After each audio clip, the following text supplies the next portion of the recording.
Arratsalde on guztioi, gaur bigarren elkarrizketa daukagu oraingoan, Nerea Arana etorri da, Zermin plataformako teknikaria da eta plataforma hori buruz eta bertan egituten lanari buruz hitz egitera dator. Arratsalde on, Nerea. Arratsalde on. Zer moduz? Ondo, eskerrik asko gonbidapenagatik. Gaurko eguna pixkat ere berotxu atera zaigu, baina saiatuko gara pixkat freskotasuna izaten hemen ere platotxoan. Bai, saiatuko gara, bai. Esan dugun bezala, Zermin plataformako teknikaria zara, baina pixkatera ikusleak ere azaltzeko zertan datza edo zer da plataforma hau, zeintzuk dira bere helburuak? Zermin bada Nafarroa mailan desgaitasuna ordezkatzen duen plataforma. Eta nolabait esatuta dago desgaitasunaren inguruan lan egiten duten erakunde ezberdinez, ez? Orduan, erakundi horiek, segun eta erakundek lan egiten du desgaitasuna baten inguruan. Horregatik, gure sarea sortu da desgaitasun osoa, hau da, desgaitasunak duen aniztasuna ordezkatzeko, ez? Hori da, gure helburua azkenean gure erakundek egiten dutena gehiago bada zerbitzuak eskaini bai desgaitasuna duten pertsonei zein haien familiei, ez? Eta gure partez desgaitasunaren sarea garen heinean sortu da intzidentzia politikoa egiteko, ez? Hau da, gobernu eta erakundeen aurrean aldarrikatzeko berdintasuna, desgaitasuna duten pertsonen inguruko berdintasuna eta haien bizi baldintzak hobetzeko proposamenak. Konteguzu pixka bat, nola eta noiz sortu zen zehazki plataforma hau? Orain dela, ez dakit, 3 urte, 15 urte urrena izan zela uste dut, orduan 21 urte daramagu, gutxi gora bera, eta 14 erakundek osatzen dugu. Gauza da, gure artean ere 2 federazio daudela, eta federazio horien barne beste erakunde asko. Horregatik osotara 40 erakunde gaude, eta Nafarroa mailan kokaturik daude leku ezberdinetan, horregatik beti esaten dugu, Iruñan egon arren, egite ditugun proposamenak bai Iruñarrearentzako, baina batez ere Nafarroa osoarentzako, Nafarroko gobernuaren aurrean, bai. Erakundea esan duzu, hainbat erakundek horretu dutela, bakoitzak bere kontuak ezagun ditu, baina bestalde, zu bezalako beste teknikariak ere lan egiten dute plataforma honetan? Bai, gaude 3 langile osotara, eta guk azken finean egiten duguna da gure, azkenean badago junta bat eta haiek erabakitzen dute politika aldetik nondik nora joan, ez? Azkenean gauza asko daude egiteko, hobekuntza asko daude etorkizunerako, baina horiek nolabait esan zein utzuk doa lehenago besteak baino, hori guk ez dugula erabakitzen, gu teknikaria garenez, egiten dugu haiek erabakitzen dutena, ez? Eta komite ejekutibo deitzen den horretan, hori demokratikoki erabakitzen da, eta badago prozesu bat estatutuetan eta web orrian aurkitu dezakezue, baina garrantzitsua da azpimarratzea, hor badagola partaidetza bezala, erakunde bakoitza badukaela hor bere lekua, eta gaur egun gure lehendakaria bada Mariluzan, bera da gehien bat komunikabideetan ateratzen dena, baina kasu honetan euskaraz ez dakienez ni etorri naiz. Eta hori, azkenean haiek dira gure norabidea, gure aldarrikapenen norabidea erabakitzen dutenak, ez? Eta gu teknikari bezala haiek esandakoa betetzen dugu. Pixkat ere, komentatu duzu, 21 urteko ibilbidea daukala plataforma honek, ibilbide honetan zehar, kontiguzu, zer motatako lanak bideratu dituzute urte hauetan zehar?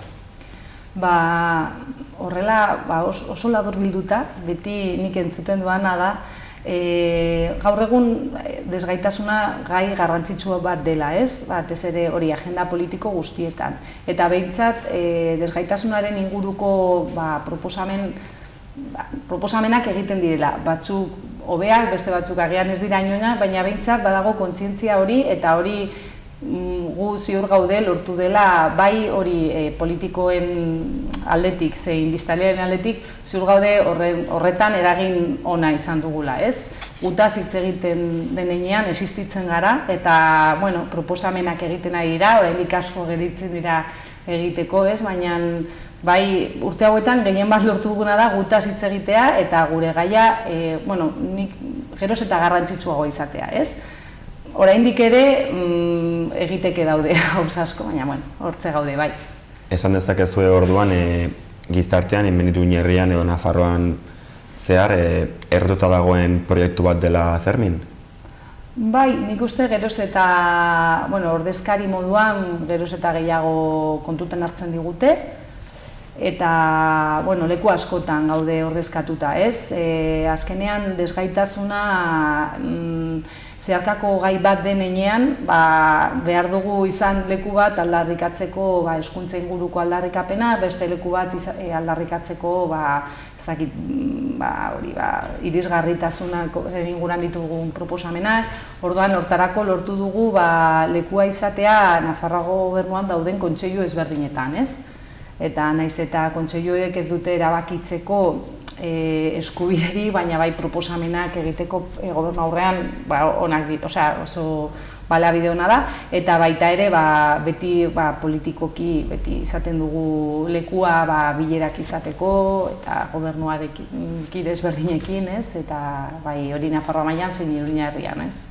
Irisgarritasuna aipatu duzu, eta adibidez aglomerazio handiko festetan edo momentuetan irisgarritasuna beharrezkoa da, bat pertsonentzako izan ere, ezta?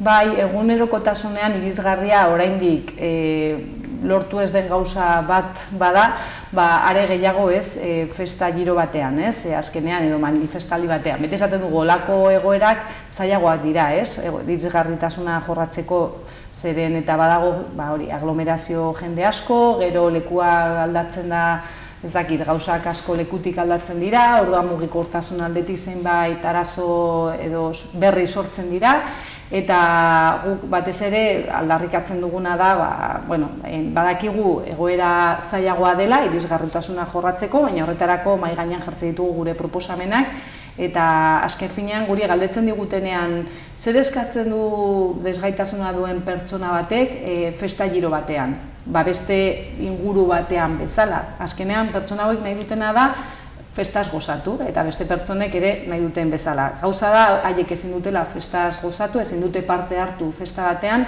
ingurunea irisgarria ez bada, ez? Orduan, horretarako egite ditugu proposamenak, hor uzten diguten lekuetan, kasu honetan San Ferminetako mailan egin ditugu proposamenak, aurreko alkatearekin ere bai, aurrengo alkatearekin ez gara bildu, baina bai kargoa eman ziotenetik proposamenak helarazi genizkion, San Fermina baino lehen, eta orduan, guk hori konponbidetzeko aukerak ematen ditugu, eta beti hor gaude prez proposamen ezberdinak egiteko, ez? San Ferminak aipatu dituzu, eta zehazki San Ferminak pasata medioren batetan albiste izan zineten, izan ere San Ferminetan egondako giroa salatu izan dutzutelako, ezta? Bai, joan den urtetik hasi ginen prentsaurrekoa ematen, ze uste genuen hori azkenean irisgarritasuna agenda politikoan gai garrantzitsu bat dela uste dugu, eta gainera horregatik irisgarritasunaren inguruan dauden eragozpenak salatzeko aukera daukagu prentsaurreko horretan. Orduan urtean hasi ginen prentsaurrekoa ematen, eta aurten ere prentsaurrekoa eman dugu, eta salatzeko batez ere aurretik egindako proposamenak eta lortu ez direnak, ez?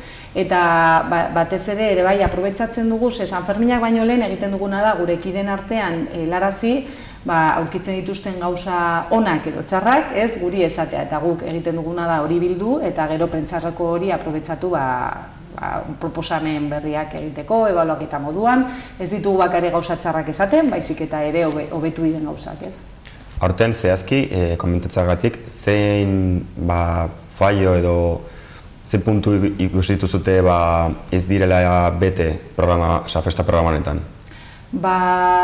Lehenik eta behin aipatuko ditut aurreko urteko prentsaurrekoak esan genituenak eta bete ez direnak, eta horiek 3 dira. Lehena bada hormigoiezko blokeak edo porlanasko blokeak zeudela zebra pasabideetan, eta horiek itxua diren pertsonentzako eragozpen handia ziren, segurtasun aldetik, eta zenbait istripu izan genituen. Hori badakigu segurtasunagatik jartzen dituztela, baina guk ere egin ditugu proposamenak esateko, baia batzuk jarritza zuen inguruan abisatzeko haiek, itxuak badira, non dagoen bloke hori, bestela agian erori daitezke, eta hori gertatu zena. Gero adibidez, San Ferminetako aplikazioa, eta hoba da gehiago informatikoen gauza, hau da metadatos, eta ez dakit horien inguruko konfigurazioak ez daude behar bezala eginak, eta orduan itzuek ezin dituzte irakurri edukiak, ez? Osea, azkenean haiek egiten dutena da, haien mugikorrarekin irisgarriak baldin badaude gauzak, informatikoki konfigurazio aldetik, gauzak entzun, guk irakurtze ditugunak entzuteko aukera izatea. Orduan, hori behar bezala eginaz badago, eta justu aurkitu ditugu joan den urteko arazo berdinak, ez? Eta gero, hirugarrena bada, irisgarriak diren komun bereziak erabili dela berriro biltoki bezala, ez? Eta hori ere salatu genuen, ze azkenean gurpilozko aulkian doan pertsona bat horlako komunen batetara joan eta aurkitzen du, hori biltoki bezala erabiltzen dela, orduan gauza guztiak atera behar ditu, ja ez da autonomoa komunera joateko, ez?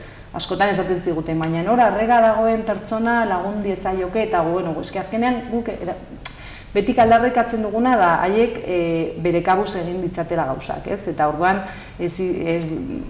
olako komun bat, biltoki bezala erabiltzen ez bada, haiek ez dute inolako laguntzarik eskatu behar. Eta gainera, arretarako dagoen pertsona hori askotan badago beste komuna garbitzen, ez dago hor, orduan eskatu behar du laguntza beste hortik pasatzen den pertsona bati, orduan, ez dakit, nahiko erreza dela ulertzeko hori ez dela biltoki bat, eta erabili dezatela beste konponbide bat, biltokia izateko, eta hori ez erabiltzea dagoenerako, ez. Eta plataformatik, zer motutako proposamenak edo berrikuntzak proposatuko zenituzkete hurrengo festetarako adibidez? Adibidez, programazioan aurkitu ditugu hobekuntza asko, ez? Azkenean, orain dela 4 urtetik ona, web ofizialean, hor ez zegoen iaia zer irisgarria, eta gaur egun ja aurkitu dezakegu, gure erakunde batzuein esker, egin duten lanari esker, zenbait hobekuntza irisgarria delako edukia, programazio edukia itxua diren pertsonentzako, hori web horrian, ez aplikazioan, bai. Eta entzumen desgaitasuna duten pertsonentzako, badagolako hor keinu hizkuntzaren interpreteak, eta gero azpitituloak, zenbat edukietan, eta baina oraindik ere zer geratzen da egin gabe, adibidez irakurketa errazan egitea, hori ere bai irisgarritasunaren gauza bat da, eta horretarako edukiak ere nolabait jarri behar dira desgaitasun intelektuala duten pertsonek ulertzeko moduan, eta hori oraindik egin gabe dago. Beste irisgarritasunak egin dira, beste desgaitasun batzuk hor badute beteta, haiek ulertzeko edukia, eta oraindik ere hau falta dagonez, egin gabe dagonez, hurrengo urterako hori aldarrikatuko dugu. Hori esaterako, ze hobekuntza egonda ere bai, adibidez programazioan, eta hori bai eskatu genuen, informatuta dago zenolako irisgarritasun mota dagoen leku bakoitzean. Eta hori oso garrantzitsua da, zeren azkenean desgaitasuna baduzu ezin da askotan improvisatu, eta normalena da aurkitzea arazoak. Orduan, baldin badakizu leku batera joan baino lehen izango duzula behar bezalako irisgarritasun mota espezifikoa joan zaitezke eta animatu gehiago parte hartzeko, bestela hori izan da hobekuntza bat. Eta ez dakit galdera bazen zenolako proposamenak etorkizunerako, ez? Bai, zuek zen motutako proposamenak egingo zenituzkete ikusitako fallo hauek hobetzeko, ez? Guk adibidez bezala ere bai jarri dugu oinetxokoa, haiekin elkarlanean ibili gara, eta oinetxokoan dagoen barra osoa ez, baina barraren zati bat jarri dute pixka bat basuago. Eta orduan mugikortasun desgaitasuna duten pertsonek kontsumitu ezakete eta gonbiatu aldiete haien lagunei edo ordaindu autonomo bezala erosten dutena eta ez laguntzaren bitartez. Orduan hori garrantzitsua iruditzen zaigu esaterako, ze leku asko daude irisgarriak izan gabe, baina adibidez, eraso sexisten kontrako arreta puntua gazteen enparantzan jartzen dena, barra hori, behintzat barra horren zati bat, berago jartzea. Hala ere, esan beharra dago, kanpaina honen inguruko eduki askok okeuntza asko izan duela, ze irisgarretasun aldetik, batez ere intsumen desgaitasuna duten pertsonentzako, edo itsuentzako, eta irakurketa arrazan zenbat ere eduki hobetu direla. Horregatik ere berdintasun arloan hobekuntza asko egon dira kanpaina honetan, oraindik ere hori geratzen zaigu, ez? Eta gero, arazo asko izan dute mugikortasun urria duten pertsonak taxian mugitzen direnak, askotan, bila bezan badaude jendez gainezka eta hartze dituzte taxiak, edo bestela bere kotxe propioak ez. Eta orduan, haiek berez baldin badute tarjeta bat, badukate tarjeta bat berezia, badena mugikortasun urria duten pertsonentzako.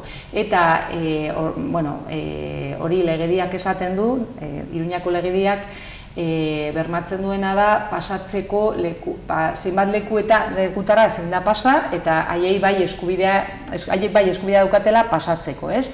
Eta askotan arazoak izan dituzte, ez diete utzi pasatzen, hau bai gogorarazi genion gobernu berriari, udaletxeko gobernu berriari, ze aurrekoari ja esan genien, eta berriz ere arazo berdinarekin topatu gara. Eta nik esango nuke aurten ezakit kexa gehiago jaso ditugula alde honetatik, ez? Ez dietela usten zein basun aldetan pasatzen, orduan ezin dute aparkatu, eta azken finean mugikortasun arazoa dutenentzako, ez bakarrik gurpileko alkean doan pertsonak, baizik eta itsuak direnak ere badute tarjeta hori. Orduan, itsu asko salatu digute egoera hau.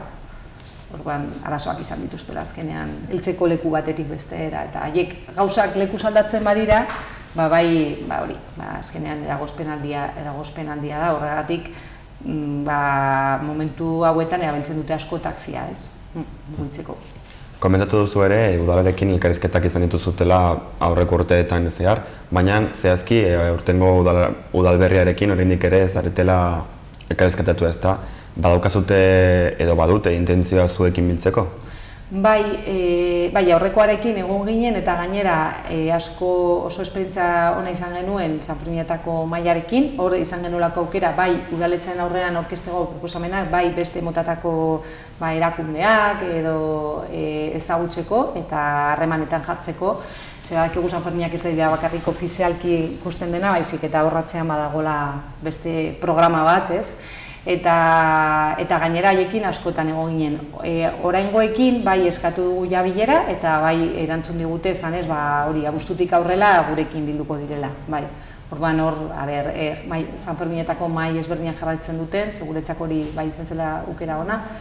Eta nola doan gauza, ze orain hasi dira, eta orain proposamenak berriro ere errepikatu behar ditugu, hori gertatzen zaigu beti, ez? Kargu berriekin berriro gure diskursoa errepikatu eta ikusiko da. Bai, ikusiko da, bai. Baina orokorrean, Sanfermin hauetako balorazio orokorra, nolakoa ikusi duzute? Positiboa izan da, oraindik ere lan mardura daukate teknikariek ahalik eta hobekien sortatzeko pertsona hauendako. Bai. Hombre, beste hiri batzuetako festekin konparatzen bagara, esan beharra dago Sanferminak nahiko ondo daudela, ez? Baina hala ere, horrek ez du esan nahi ondo daudenik, ez? Baina egia da, gauza asko egiten ari da eta batez ere, guk ikusten dugu gure proposamenak entzuten direla, geroz eta gehiago, ez? Eta balorazioa beti hor geratzen da erdizka, ez? Beti gauza berri asko eta onak, batez ere, adibidez, parte hartzearen aldetik, joan den udaletxetik hasi zen egiten seminarioetxean utzi ziguten desgaitasuna zuten pertsonentzako lekua, hor ikusteko entzierroak eta ere bai erraldoien agurra, ez? Hori adibidez zen gauza bat orain udaletxe berriak jarraitu duena egiten, eta ikusten, espero dugu jarrai bezala, gure partaidetza aldetik hori oso garrantzitsua da esaterako. Holako gauzak lehen, ez dakit, orain dela 3 urte hasi zen gauza hau. Eta beti esaten dugu, ez da leku bat edo berezi bat nahi dutela, baizik eta behar dutela, ez? Eta bestela ez dutela ikusteko aukera, ez? Egun eta zegoeratan. Orduan, balorazioa beti gauza asko daude egiteko, baina egia da, konparatuta beste hiri batzuekin, nahiko ondo gaudela Iruñan, eta horrekin geratzen gara, eta etorkizunerako proposamenak nahiko zehatzak ditugu, segun eta ez gaitasunaren arabera, eta horren ikuste ez, politikoen aurrean ematen digula ere bai sinesta, ez dakit nola esan ez, baina sinesteko, ez dakit, geroz eta hartzen digute, entzuten digute geroz eta gehiago, ez? Eta, zehatzagoak diren enean gure proposamenan ikuste hobeto, ez? Bestela askoara esaten dugu irisgarria izatea antzerki bat, eta hortarako zer behar da? Agian liku bereziak utzi aurrean, edo olako konponbideak seguruenik gure gandik sortuko direla, ez? Badira azkenean gure desgaitasuna duten pertsonek lehenengo pertsonan bizi izaten dutena, eta haiek badira gehien garatzen dutena konponbideak aurkitzeko aukera hori, ez? Beharra dukate bestela ezin dute gozatu festaz, bai. Osongi, eta pixkateren erea elkarrizketaria amaiera emateko, orokorrean ikusita, non ikusten duzute plataformatik egongo direla aurrengo urteetan erronka nagusiak, orokorrean ez bakar San Ferminetan. Orokorrean, bai, Nafarroan eta bai, oso orokorrak, ez? Guretzako beti irisgarritasuna ez da lan egiten dugun bakarra, ez? Azkenean lan egiten dugu hezkuntza inklusiboaren inguruan, adibidez hori da erronka oso garrantzitsua, azkenean txiki-txikitatik datorkigu kontzientzia eta ez bakarri gure haurrentzako hezkuntza izateko eskubidea besteekin, baizik besteen onura haiekin egoteagatik, ez, gela berdinean, ez? Eta aniztasun hori ikustarazi normaltasunez eta gure gizartea hori anitza denean ez pentsatu hau dela gure eskubideak bermatzeko plataforma bat, baizik eta benetan sinesten dugu gizartea geroz eta hobea izanen dela anitza bada, ez? Eta aniztasunean gu gaude beste kolektibo batzuk edo nik esango nuke pertsona guztiak gauden bezala, ez? Hori da ikuspegi nagusia eta horretarako parte hartzeko batez ere lortu behar dena da hori irisgarritasunaren legea bermatu eta proposamen bereziak egin, ez? Orduan hori bai Nafarroa mailan 2018an aprobatu zen eta guk horregin nituen gure partez ere gure esku egin zuen gobernuak lege bat, lege foral bat, irisgarritasunaren inguruan, oso nada legea eta orain betetzea falta da. Hori beteko balitz, asko izango litzateke. Ze hor ja bermatuta daude parte hartzeko eskubide asko, ez? Oso ongi nerea, mila esker hona etortzaketik eta plataforma honi buruz informazio guztia eman diguzunagatik. Eta espero dugu, hurrengo hilabete eta urteetan lanean jarretuko duzutela eta espero dugu ere, pixkat ere kontzientzia hartzea bai gizarteak, bai politikariek honi buruz ere. Bai, eskerrik asko eta nahi duzuenean. Mila esker.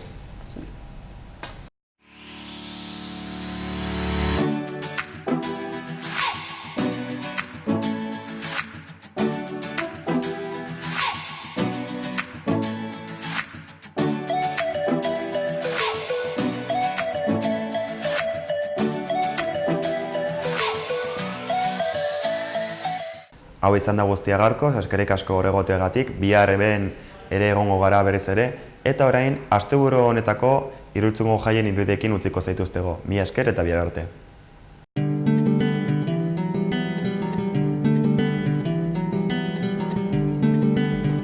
Saio hau Nafarroako Gobernuak diruz lagundu du.